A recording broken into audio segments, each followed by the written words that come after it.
ಸ್ನೇಹಿತರೆ ನಮಸ್ಕಾರ. ಧರ್ಮೇಂದ್ರ ಪ್ರಧಾನ್ ರಾಜೀನಾಮೆ ಕೊಟ್ಟಿದ್ದಾರೆ. ಒಬ್ಬ ಕೇಂದ್ರ ಸಚಿವರ ರಾಜೀನಾಮೆ ಭಾಳ ದೊಡ್ಡ ವಿಚಾರ ಆಗಿರುವಂಥದ್ದು. ಬಹುಶಃ ಈ ರೀತಿಯಲ್ಲಿ ಭಾಳ ಕಡಿಮೆ ಸರಿ ಅಂತ ಅನ್ಸುತ್ತೆ. ಈ ದೇಶದಲ್ಲಿ ನೀಟ್ ಪರೀಕ್ಷೆಯ ಅಕ್ರಮಗಳು ಸತತವಾಗಿ ನಡೀತಾ ಇದ್ದಿದ್ದರಿಂದ ಅದರ ಹೊಣೆ ಹೊತ್ತು ಧರ್ಮೇಂದ್ರ ಪ್ರಧಾನ್ ರಾಜೀನಾಮೆ ಕೊಡಬೇಕು ಅಂತ ಹೇಳಿ ಕಾಕ್ರೋಚ್ ಜನತಾ ಪಾರ್ಟಿ ಕಡೆಯಿಂದ ಶುರುವಾದಂಥ ಒಂದು ಹೋರಾಟ ಜಂತರ್ ಮಂತರ್ನಲ್ಲಿ, ಅದಕ್ಕೆ ಬೇರೆ ಬೇರೆ ವಿದ್ಯಾರ್ಥಿ ಸಂಘಟನೆಗಳು ಕೂಡ ಸೇರಿಕೊಂಡು ಆ ನಂತರ ಜುಲೈ 20ನೇ ತಾರೀಕು ಭಾಳ ದೊಡ್ಡದಾಗಿರ್ತಕ್ಕಂಥ ಒಂದು ಪ್ರತಿಭಟನೆ ನಡೆದು, ಆ ಪ್ರತಿಭಟನೆ ಸಂದರ್ಭದಲ್ಲಿ ಪೊಲೀಸರು ಭೀಕರವಾದಂಥ ದಾಳಿಯನ್ನು ಈ ವಿದ್ಯಾರ್ಥಿಗಳ ಮೇಲೆ ಮಾಡಿದರು. ಇದು ನಾವೆಲ್ಲರೂ ಕೂಡ ನೋಡಿದ್ದೀವಿ.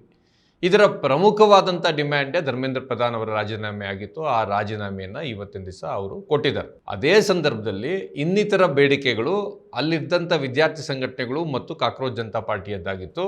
ಕಾಕ್ರೋಚ್ ಜನತಾ ಪಾರ್ಟಿಯ ಪ್ರಕಾರ ಇನ್ನೆರಡು ಡಿಮ್ಯಾಂಡ್ ಇತ್ತು. ಅದು ಒಂದು, ಏನು ನೀಟ್ ಪರೀಕ್ಷೆಯ ಒಂದು ಮುಂದೂಡಿಕೆ ಆಯಿತು ಅಕ್ರಮದ ಕಾರಣಕ್ಕಾಗಿ, ಆ ಸಂದರ್ಭದಲ್ಲಿ ಆತ್ಮಹತ್ಯೆ ಮಾಡಿಕೊಂಡಂಥ ವಿದ್ಯಾರ್ಥಿಗಳ ಕುಟುಂಬಕ್ಕೆ ಪ್ರತಿ ಕುಟುಂಬಕ್ಕೆ 1 ಕೋಟಿ ರೂಪಾಯಿಯಷ್ಟು ಅವರಿಗೆ ಪರಿಹಾರ ಕೊಡಬೇಕು ಮತ್ತು ಈ ಪ್ರತಿಭಟನೆಯಲ್ಲಿ ಪಾಲ್ಗೊಂಡಿದ್ದಂಥ ವಿದ್ಯಾರ್ಥಿಗಳ ಮೇಲೆ ಯಾವುದೇ ರೀತಿಯಾದಂಥ ಮೊಕದ್ದಮೆಯನ್ನು ದಾಖಲಿಸಬಾರ್ದು ಮತ್ತು ಈಗ ದಾಖಲಿಸಿರ್ತಕ್ಕಂಥ ಮೊಕದ್ದಮೆಗಳನ್ನು ಹಿಂತೆಗೆದುಕೊಳ್ಬೇಕು ಅನ್ನುವಂಥ ಡಿಮ್ಯಾಂಡ್ ಆಗಿತ್ತು.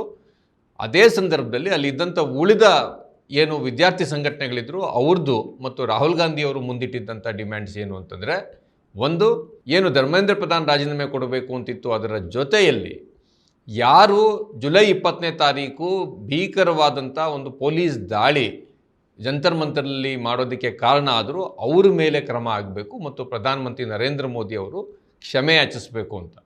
ಅಂತಿಮವಾಗಿ ಇದು ಏನು ರೂಪ ತೆಗೆದುಕೊಳ್ಳುತ್ತೆ, CJP ಅವರು ಇದನ್ನು ಸಂಪೂರ್ಣವಾಗಿ ವಾಪಸ್ ತೆಗೆದುಕೊಳ್ತಾರಾ ಈ ಹೋರಾಟವನ್ನು ಇತ್ಯಾದಿ ಅನ್ನೋದನ್ನು ನಾವು ನಂತರ ನೋಡಬೇಕು. ಆದರೆ ಈ ಒಂದು ರಾಜೀನಾಮೆ ಆದ ತಕ್ಷಣ ಒಂದು ಟಿವಿನಲ್ಲಿ ಒಂದು ವಾಕ್ಯ ಬಂತು, ಧರ್ಮೇಂದ್ರ ಪ್ರಧಾನ್ ಅವರು ರಾಜೀನಾಮೆ ಕೊಟ್ಟುಬಿಟ್ರೆ ಎಲ್ಲವೂ ಸರಿ ಹೋಗ್ಬಿಡುತ್ತೆ ಅನ್ನೋ ರೀತಿಯಲ್ಲಿ ಇದನ್ನು ಬಿಂಬಿಸಲಾಯಿತು ಅಂತ ಹೇಳಿ, ಇದಕ್ಕೆ ಹಿಂದಿನಿಂದ ನಡೀತಾ ಇದ್ದಂಥ ಒಂದು ವಾದ ಏನಿತ್ತು, ಹಲವಾರು ಜನ ಇದನ್ನು ಹೇಳ್ತಾ ಇದ್ರು, ಅದೇನು ಅಂತಂದರೆ ಒಬ್ಬರು ರಾಜೀನಾಮೆ ಕೊಟ್ಬಿಟ್ರೆ ಎಲ್ಲ ಸರಿ ಹೋಗುತ್ತಾ ಅಂತ.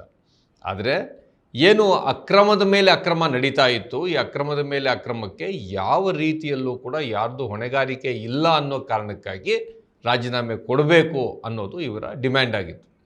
ಆದರೆ ಇದಕ್ಕೆ ಸ್ವಲ್ಪ ಹಿಂದಕ್ಕೆ ಹೋಗಿ ನಾವು ನೋಡಬೇಕಾಗಿದೆ.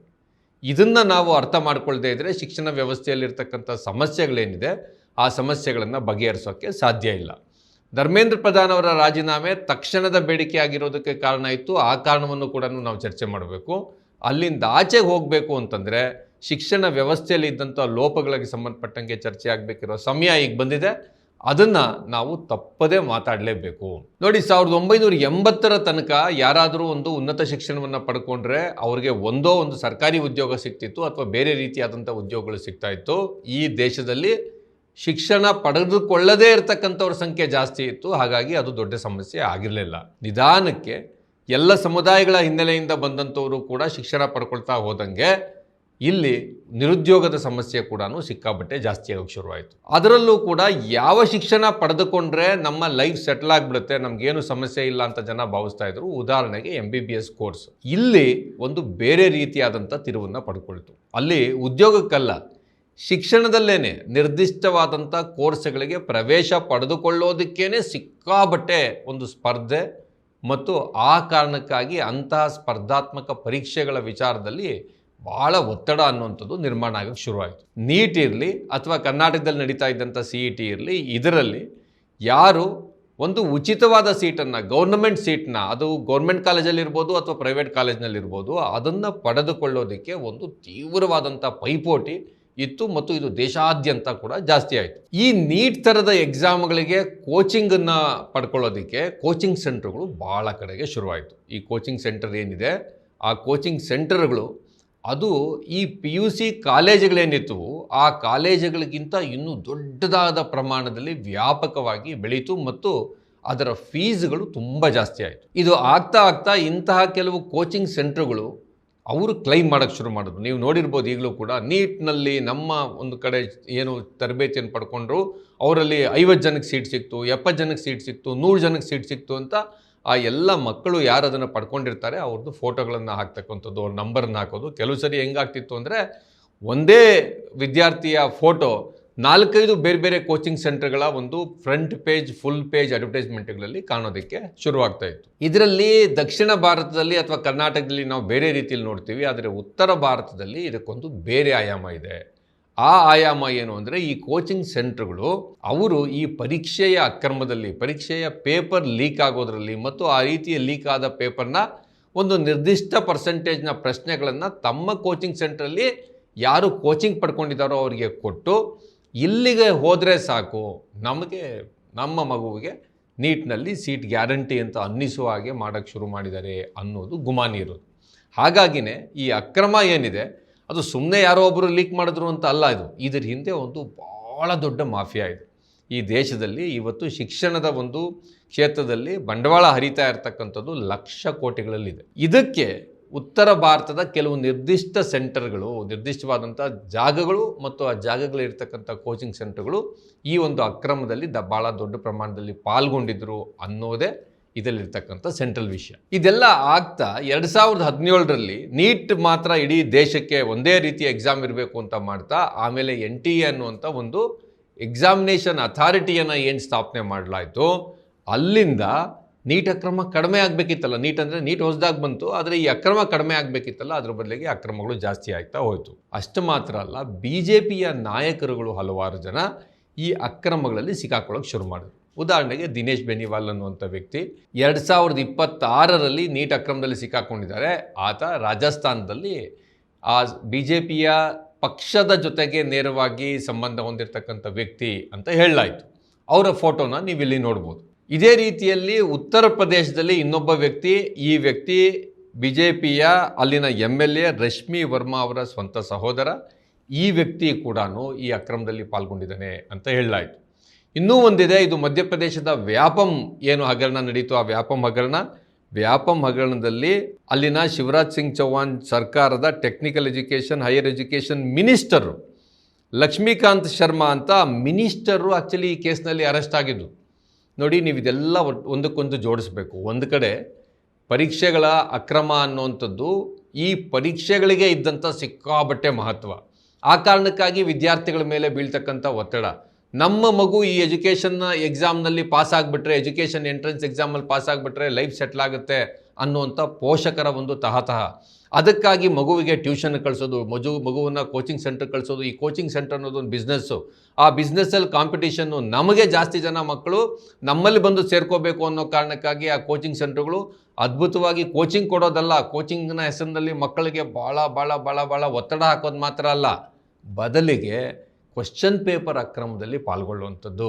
ಇದು ಲಕ್ಷಾಂತರ ಕೋಟಿ ರೂಪಾಯಿನ ವ್ಯವಹಾರ ಆಗೋದು ಮತ್ತು ಆ ವ್ಯವಹಾರದಿಂದ ಒಂದು ಕ್ರೈಮ್ ಅದರ ಜೊತೆಯಲ್ಲಿ ನಡೆಯೋದು, ಅದು ಕ್ವಶನ್ ಪೇಪರ್ ಲೀಕು. ಮತ್ತು ಇದರಲ್ಲಿ BJP ಪಕ್ಷಕ್ಕೆ ಸಂಬಂಧಪಟ್ಟಂಥ ಬೇರೆಯವರು ಭಾಗಿಯಾಗೋದು. ಇವೆಲ್ಲ ನೀವು ಒಂದಕ್ಕೊಂದು ಜೋಡಿಸ್ಬೇಕು. ಇದರ ಹೊಣೆಯನ್ನು ಹೊರಬೇಕಾಗಿರೋದು ಯಾವ ರೀತಿಯಲ್ಲಿ ಇಂಥ ಅಕ್ರಮವೆಸಗದವ್ರನ್ನ ರಕ್ಷಿಸ್ತಾ ಇರಬಹುದಾಗಿರ್ತಕ್ಕಂಥ ಧರ್ಮೇಂದ್ರ ಪ್ರಧಾನ್ ಸತತವಾಗಿ ಈ ರೀತಿಯಾದಂಥ ಅಕ್ರಮಗಳು ನಡೆದ ಮೇಲೂ ಕೂಡ ಯಾರ ಮೇಲೂ ಹೊಣೆಗಾರಿಕೆ ಇಲ್ವಲ್ಲ. ಹಾಗಾಗಿ ಎಲ್ಲಿಯಾದರೂ ಒಂದು ಹೊಣೆಗಾರಿಕೆ ಫಿಕ್ಸ್ ಆದರೆ ನಾಳೆ ಇಂಥ ಕ್ರೈಮ್ ನಡೆಯೋದು ಕಡಿಮೆ ಆಗಬಹುದು ಅನ್ನುವ ಕಾರಣಕ್ಕಾಗಿ CJP ಈ ಡಿಮ್ಯಾಂಡ್ನ ಮುಂದಿಡ್ತು. ಐಸಾ, SFI ಇತ್ಯಾದಿ ಹಲವಾರು ವಿದ್ಯಾರ್ಥಿ ಸಂಘಟನೆಗಳು ಅದನ್ನು ಬೆಂಬಲಿಸಿದ್ರು. ಅವರೆಲ್ಲರೂ ಕೂಡ ಸೇರಿ ಜಂತರ್ ಮಂತರ್ನಲ್ಲಿ ಈ ಹೋರಾಟದಲ್ಲಿ ಜೊತೆ ಆದರು ಮತ್ತು ಸೋನಂ ವಾಂಗ್ಚುಕ್ ಅವರು ಕೂಡ ಉಪವಾಸ ಮಾಡಿದ್ರು. ಜುಲೈ 20ಕ್ಕೆ ಭಾಳ ದೊಡ್ಡ ಪ್ರಮಾಣದಲ್ಲಿ ಜನ ಸೇರಿದ್ರು ಮತ್ತು ಪ್ರತಿಭಟನೆಯ ಜೊತೆಗೆ ಲಾಠಿ ಚಾರ್ಜು ಎಲ್ಲವೂ ಕೂಡ ನಡೀತು. ಅದರ ನಂತರದಲ್ಲಿ ಧರ್ಮೇಂದ್ರ ಪ್ರಧಾನ್ ರಾಜೀನಾಮೆ ತನಕ ಈಗ ಬಂದಿದೆ. ಈಗ ಇಲ್ಲಿ ಈ ಅಕ್ರಮದಕ್ಕೆ ವಿಚಾರಕ್ಕೆ ಒಂದು ಹೆದರಿಕೆ ಹುಟ್ಟುವಾಗ ಆಯಿತು ಅನ್ನೋದು ನಿಜ ಆದರೂ ಕೂಡ ಇಲ್ಲಿಂದ ಮತ್ತೆ ನಾವು ಒಂದೇ ಹೆಜ್ಜೆ ಹಿಂದಕ್ಕೆ ಹೋಗಬೇಕು. ಅದು ಈ ರೀತಿಯಾದಂಥ ಅಕ್ರಮ ಕೂಟಗಳು ಯಾವೆಲ್ಲ ಇವೆ, ಆ ಅಕ್ರಮ ಕೂಟಗಳಿಗೆ ಶಿಕ್ಷೆ ಆಗಬೇಕು. ಅವರು ಯಾರು ಅಂತ ಅದು ಹೊರಗಡೆ ತಿಳಿಬೇಕು. ಅದಕ್ಕಿಂತ ಒಂದು ಹೆಜ್ಜೆ ಹಿಂದೆ ಹೋಗಬೇಕು. ಅದು ಈ ಪ್ರಮಾಣದಲ್ಲಿ ಕೆಲವು ಪರೀಕ್ಷೆಗಳಿಗೆ ಮಾತ್ರ ಲಕ್ಷಾಂತರ ವಿದ್ಯಾರ್ಥಿಗಳು ಮುಗಿಬೀಳುವಂಥ ಸಂದರ್ಭ ಮತ್ತು ವ್ಯವಸ್ಥೆ ಏನಿದೆ, ಇದರಿಂದಾಗಿ ಆ ಮಕ್ಕಳ ಮೇಲೆ ಆಗ್ತಾ ಇರತಕ್ಕಂಥ ಪರಿಣಾಮ ಏನು, ನಮ್ಮ ಶಿಕ್ಷಣ ವ್ಯವಸ್ಥೆಯ ಮೂಲಭೂತ ಅಂಶಗಳಿಗೆ ನಾವು ಹೋಗಬೇಕು. ಡಾಕ್ಟರ್ ಆಗಬೇಕು ಅಥವಾ ಎಲ್ಲರೂ ಯಾವುದಾದ್ರೂ ಒಂದಲ್ಲ ಒಂದು ಒಳ್ಳೆ ಹುದ್ದೆಯಲ್ಲಿರಬೇಕು ಅನ್ನೋದು ಸಮಸ್ಯೆ ಇಲ್ಲ. ಒಂದು ಸಮಾಜದಲ್ಲಿ ಮೇಲ್ಚಲನೆಯ ಬಯಕೆ ಎಲ್ಲರಿಗೂ ಕೂಡ ಇರ್ತದೆ. ನಮ್ಮ ಮಗು ಉತ್ತಮವಾದಂಥ ಒಂದು ವ್ಯವಸ್ಥೆಯಲ್ಲಿ ಉತ್ತಮವಾದಂಥ ಶಿಕ್ಷಣ ಪಡ್ಕೊಳ್ಳಿ ಅಂತ ಆಶಿಸ್ತಕ್ಕಂಥದ್ದು ಏನೂ ತಪ್ಪಿಲ್ಲ. ಆದರೆ ಇದು ಈ ರೀತಿಯಾದಂಥ ಅಕ್ರಮದ ವ್ಯವಹಾರಗಳಿಗೆ ದಾರಿ ಮಾಡಿಕೊಡೋ ತನಕ ಏನು ಹೋಗುತ್ತೆ, ಇದು ನಮ್ಮ ಶಿಕ್ಷಣ ವ್ಯವಸ್ಥೆಯಲ್ಲಿ ಹೀಗೆ ಬಿಟ್ಟರೆ ಮುಂದಕ್ಕೂ ಸಮಸ್ಯೆ ಆಗುತ್ತೆ. ಈ ಪ್ರಶ್ನೆಗಳನ್ನು ನಾವು ಚರ್ಚೆಗೆ ತೆಗೆದುಕೊಳ್ಳದೇ ಇದ್ದರೆ ಆಗ ಇಂತಹ ಸಮಸ್ಯೆಗಳಿಗೆ ಸಂಪೂರ್ಣ ಕಡಿವಾಣ ಬೀಳೋದು ಆಗೋದಿಲ್ಲ. ಯಾಕೆ ಅಂದರೆ ಹೆಚ್ಚು ದುಡ್ಡಿದೆ ಅಂತ ಅಂದ ತಕ್ಷಣ ಅದು ಹೆಚ್ಚು ಶ್ರೀಮಂತರಿಗೆ ಅಲ್ಲಿ ಅನುಕೂಲ ಆಗುತ್ತೆ. ಬಡವರ ಮಕ್ಕಳಿಗೆ ಶಿಕ್ಷಣ ಅವರು ಚೆನ್ನಾಗಿ ಓದಿ ಮುಂದಕ್ಕೆ ಬಂದ ತಕ್ಷಣ ಅವರಿಗೆ ಸೀಟ್ ಸಿಕ್ಬಿಡುತ್ತೆ ಅಂತ ಇಲ್ಲ. ಯಾಕೆಂದರೆ ಇಂಥ ಅಕ್ರಮಗಳು ಮುಂದಕ್ಕೂ ಇರ್ತವೆ.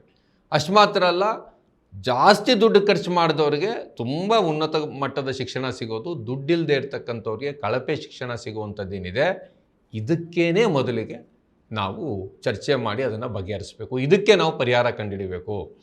ಇವತ್ತು ಈ ದೇಶದಲ್ಲಿ ಒಂದು ಅಭೂತಪೂರ್ವವಾದಂಥ ಒಂದು ಹೋರಾಟ ಇದು ನಡೆದು, ಏನು ನರೇಂದ್ರ ಮೋದಿ ಒಂದು ಸರ್ವಾಧಿಕಾರಿಯ ರೀತಿಯಲ್ಲಿ ದೇಶದಲ್ಲಿ ಆಳ್ವಿಕೆ ನಡೆಸ್ತಾ ಇದ್ದರು, ಅದಕ್ಕೆ ಒಂದು ಪೆಟ್ಟನ್ನು ಈ ದೇಶದ ವಿದ್ಯಾರ್ಥಿ ಯುವಜನರು ಕೊಟ್ಟಿದ್ದಾರೆ.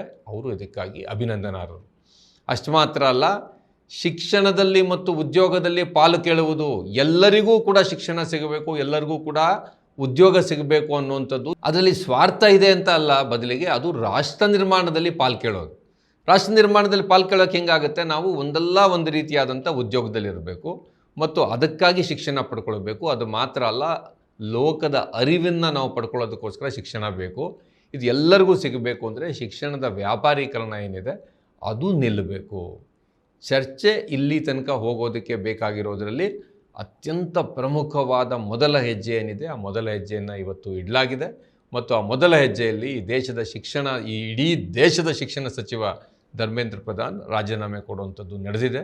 ಈ ಮೊದಲ ಹೆಜ್ಜೆಯನ್ನು ಅತ್ಯಂತ ಯಶಸ್ವಿಯಾಗಿ ಇಡೋದಕ್ಕೆ ಕಾರಣರಾಗಿರ್ತಕ್ಕಂಥ ವಿದ್ಯಾರ್ಥಿ ಯುವಜನರಿಗೆ ನಾವು ಅಭಿನಂದನೆಗಳನ್ನು ಸಲ್ಲಿಸಬೇಕು ಮತ್ತು ಮುಂದಿನ ಹೆಜ್ಜೆಗಳನ್ನು ಇಡೋದರಲ್ಲಿ ಎಲ್ಲರೂ ಕೂಡ ಕೈ ಜೋಡಿಸಬೇಕು.